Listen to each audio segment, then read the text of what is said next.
हर खबर पर होगी आपकी पकड़। डाउनलोड कीजिए एबीपी लाइव ऐप।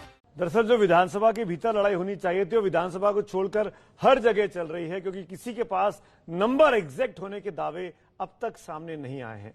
इसीलिए ये संकट काल जो बीते करीब 2 हफ्ते से चल रहा है वो लगातार हर दिन बढ़ता जा रहा है। मेरे साथ कुछ खास मेहमान हैं इसी मुद्दे पे चर्चा करने के लिए। परिचय करा देता हूं। भारतीय जनता पार्टी की तरफ से बीजेपी के प्रवक्ता डॉक्टर संबित पात्रा, कांग्रेस की तरफ से कांग्रेस की प्रवक्ता डॉक्टर अर्चना शर्मा मेरे साथ हैं, रशीद किदवई जो कि जाने माने पत्रकार हैं, कांग्रेस पर खास तौर पर खासी पकड़ रखते हैं, वो मेरे साथ जुड़ रहे हैं, और साथ में मेरे सहयोगी निपुण सहगल भी इस चर्चा में जुड़ेंगे जो कि सुप्रीम कोर्ट में होने वाली अब से कुछ देर बाद की सुनवाई पर नजर रखेंगे। लेकिन शुरुआत निपुण मैं आपसे करूं उसके पहले एक सवाल बीजेपी और कांग्रेस से जरूर लेना चाहूंगा और फिर सुप्रीम कोर्ट की तरफ आता हूं।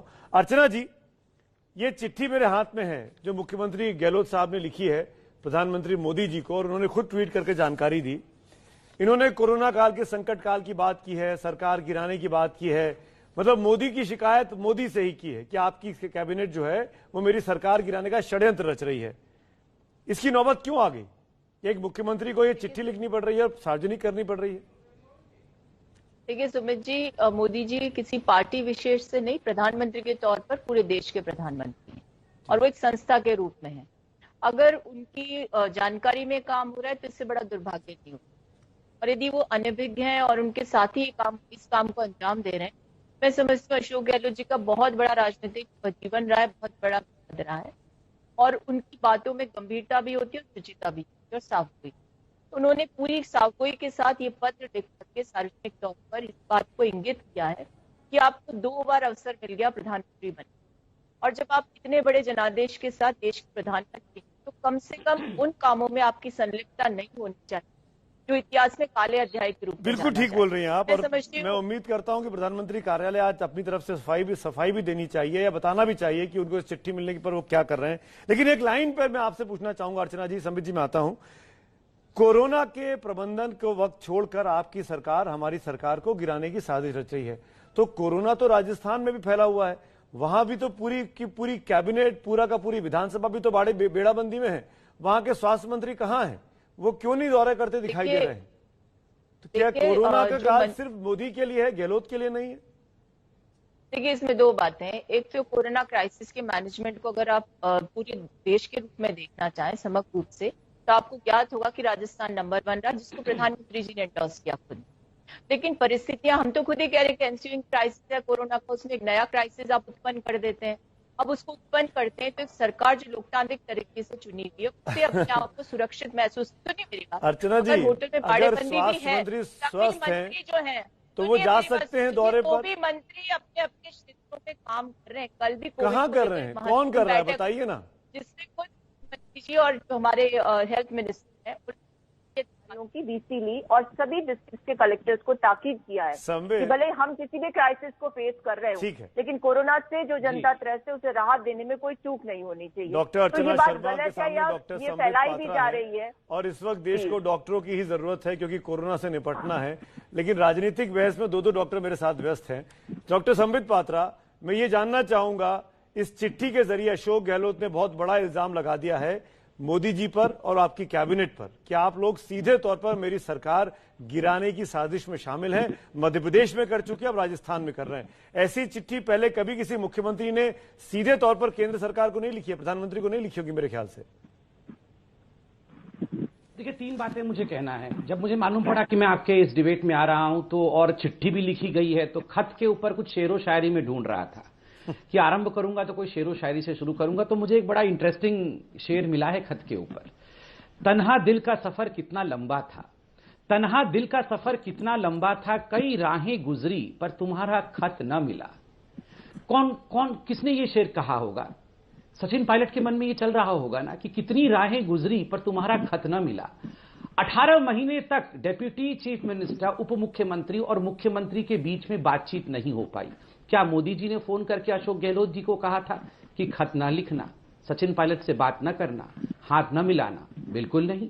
एक फोन कर लिया होता 18 महीने में तो आज प्रधानमंत्री जी को खत लिखने का आवश्यकता नहीं रहती। आज प्रधानमंत्री को खत इसलिए लिखना पड़ रहा है क्योंकि उन्हीं के घर में कोई निकम्मा है, कोई नकारा है, कोई धोखेबाज है, कोई गद्दार है और उन्हीं के घर में कोई बैंगन नहीं बेचना चाहता है, कोई सब्जी नहीं बेचना चाहता है, कोई प्रधानमंत्री बनना चाहता है, कोई मुख्यमंत्री बनना चाहता है, कोई उप मुख्यमंत्री बनना चाहता है, सारी महत्वाकांक्षाएं उन्हीं के घर में है, सारी लड़ाइयां उन्हीं के घर में हैं। और अजीब बात है, चिट्ठी लिखी जा रही है प्रधानमंत्री को। इससे क्या बात साफ होता है कि कहीं ना कहीं जो भारतीय जनता पार्टी कहती आ रही थी कि लीडरलेस और रडरलेस पार्टी हो गई है, आज किसी प्रकार का नेतृत्व कांग्रेस पार्टी में नहीं है। गहलोत जी, आप इस प्रोग्राम को देख रहे होंगे, आपको अगर चिट्ठी लिखनी थी तो 18 महीने पहले सचिन पायलट को लिखना था या तो फिर राहुल गांधी को लिखना था। संबित जी, इस चिट्ठी में आपके कैबिनेट मंत्री गजेंद्र सिंह शेखावत का नाम लिखा है। उनका नाम लेके नामजद तरीके से शिकायत की गई है कि आपके कैबिनेट के मंत्री मेरी सरकार मेरे लोगों के साथ मिलकर गिरा रहे हैं। ये कंप्लेंट है कैबिनेट मिनिस्टर के खिलाफ। संबित जी, जवाब दीजिए। चलिए मैं जवाब देता हूं, अर्चना बहन, मैं बोल लूं फिर आप बोल लीजिए। अर्चना बहन, हम दोनों डॉक्टर हैं, चलिए आपस में लड़े ना, आराम आराम से बात करें। देखिए, मैं इतना कहना चाहूंगा कि नामजद तरीके से चिट्ठी तो लिखा, खत तो नामजद तरीके से लिखा, एफआईआर तो कम से कम नामजद करते, एफआईआर में तो नामजद नहीं किया। ये तो बड़ी विडंबना है। जहां नाम होना चाहिए था वहां नाम नहीं है और चिट्ठी में नाम लिखते हो, मतलब दिखावे के लिए नाम और तकनीकी ढंग में नाम नहीं है। तो क्या सच है और क्या झूठ है ये आप जान गए। कोरोना के विषय में यहां पर डिबेट और डिस्कशन हो रहा है।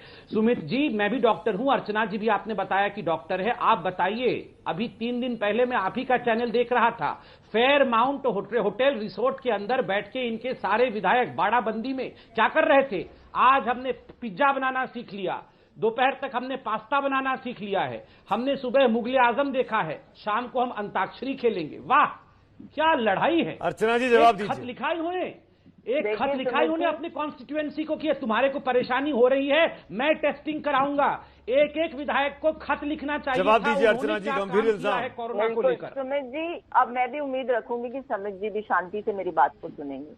हम एक बहुत गंभीर विषय पर चर्चा कर रहे हैं जो हमारे लोकतांत्रिक मूल्यों से जुड़ा हुआ है। सचिन पायलट जी को खत नहीं लिखा, कोई बात नहीं, हमारी पार्टी का मामला था, लेकिन देश के प्रधानमंत्री को संबोधित खत यदि लोकतांत्रिक मूल्यों के संरक्षण की गुहार के साथ है तो उसे गंभीरता से ग्रहण करिए, शेरो शायरी में उड़ाने की आवश्यकता नहीं। और मैंने आपको कहा ना, प्रधानमंत्री आपकी पार्टी के नहीं पूरे देश के हैं और उनके ऊपर जिम्मेदारी क्या संविधान को कैसे संरक्षित करना है। इस समय मुझे BR अम्बेडकर जी की वो बात याद आती है, बाबा साहब की, जब उन्होंने कहा था कि संविधान तो बहुत अच्छा है लेकिन इसकी अनुपालना करने वाले यदि अच्छे नहीं होंगे तो ये ध्वस्त हो सकता है, इसकी धज्जियां उड़ सकती है, देखने को मिल रही। फेयरमाउंट होटल में हम इच्छा से नहीं बैठे हैं, हम उन शक्तियों से भाग रहे हैं जो शक्तियां इस देश के लोकतंत्र की हत्या करना चाहती है, फांसीवादी। अर्चना जी, आपको अपने विधायकों पे भरोसा नहीं है जो उनको बंद करके रखना पड़ रहा है? क्या आपके विधायक इतने लचर हैं? मैं रशीद भाई, मैं एक बार रशीद भाई को लेके आता हूँ डिबेट में, वो न्यूट्रल हैं। जी, मेरी बात सुनिए, मुझे विधायकों पर भरोसा है, लेकिन मुझे तो विडंबना तब महसूस होती है कि एक अध्यक्ष जो विधानसभा संवैधानिक पद पर बैठे हैं, उनके जो क्षेत्राधिकार है उसको चैलेंज कर दिया सिर्फ शोकॉज नोटिस को लेकर के। अर्चना जी, ये तो सुप्रीम कोर्ट तय करेगा कि किसने ठीक किया किसने गलत किया। जैसे स्पीकर के अधिकार हैं वैसे विधायकों के भी अधिकार रहे होंगे कुछ, मुझे नहीं पता, मैं उस डिबेट में नहीं पढ़ना चाहता, हमको वेट करना चाहूंगा, निपुण के पास चलेंगे। अर्चना जी, विद ड्यू रिक्वेस्ट, रशीद भाई 1 मिनट में आता हूँ, आप लोग हैं मेरे साथ। रशीद किदवई, इस चिट्ठी के जरिए क्या अशोक गहलोत ने नरेंद्र मोदी को घेर लिया है, बीजेपी को घेर लिया है, या उल्टा पड़ेगा? क्योंकि लोग ये पूछेंगे कि दिक्कत तो सचिन पायलट के साथ आपकी थी, ऐसी चिट्ठी तो शुरुआत में या तो सचिन पायलट को लिखते गहलोत साहब या सोनिया गांधी राहुल गांधी को लिखते और उसको सार्वजनिक करते। आप जानते हैं कि ऐसी चिट्ठियां जो है वो रस्म अदायगी के लिए लिखी जाती है कि ऑन रिकॉर्ड ये बातें आ जाए, लेकिन मुझे लगता है उस चिट्ठी में सबसे महत्वपूर्ण बात जो अशोक गहलोत ने कही है, वो जो उन्होंने शेखावत की सरकार गिराने का जो षड्यंत्र हुआ था उसका जिक्र किया था और जैसे कैसे PV नरसिम्हा राव ने उसकी मदद की थी। दरअसल गहलोत ये दिखाना चाहते हैं कि देखिए ये कोई अकेला कांग्रेस का मामला नहीं है, जो भी सरकार, जो भी राजनीतिक दल सत्ता से बाहर होता है उसमें इस तरह की रस्साकशी और इस तरह के मैं कहूंगा ड्रामे या षड्यंत्र जो है रचे जाते हैं। हमारे मित्र संबित पात्रा को बहुत बखूबी पता होगा कि कितनी बार, चाहे वो कल्याण सिंह हो चाहे शंकर सिंह वघेला हो, भाजपा भी इससे बहुत ज्यादा जूझती रही है। और कांग्रेस का तो आप जानते हैं इस समय नेतृत्व कमजोर है, तो कांग्रेस को समझ में नहीं आ रहा कि इसको हैंडल कैसे करें। उनके साथ इम्फाल में, पनाजी में, भोपाल में सब जगह ऐसी घटनाएं हो चुकी हैं। तो चिट्ठी जो है जी। उसका एक पॉलिटिकल सिग्निफिकेंस है, एक वो दस्तावेज है। बिल्कुल, राजनीतिक तौर पर इस चिट्ठी को देखना चाहिए। निपुण, मैं लौटूंगा आपके पास।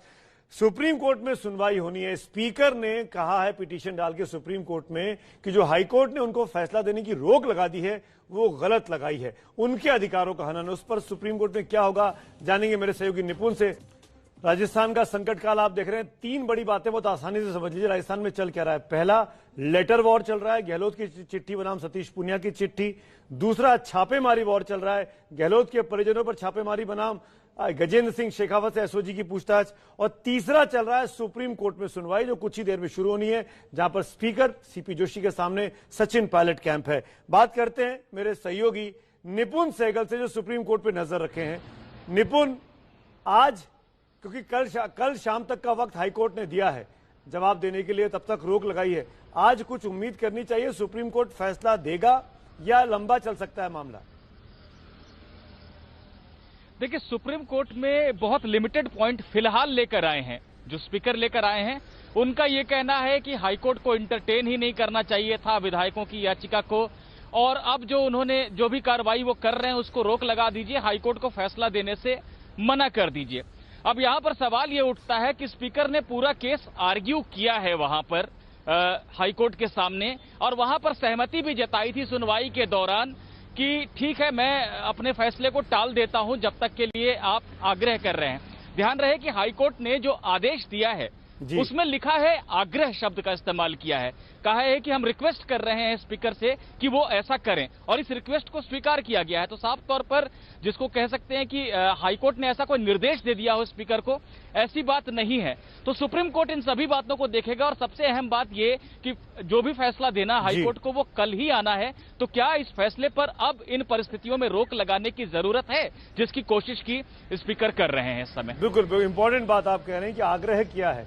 मैं लौटूंगा आप लोगों के पास, तमाम खास मेहमान मेरे साथ बने हुए हैं, लेकिन सुप्रीम कोर्ट में सुनवाई 11 बजे शुरू होगी। राहत मिलेगी सीपी जोशी साहब को या नहीं मिलेगी, उस पर भी नजर है। लेकिन राजस्थान के रण में आज दिन भर संग्राम मचा है, क्योंकि चिट्ठियां आपस में भिड़ रही हैं।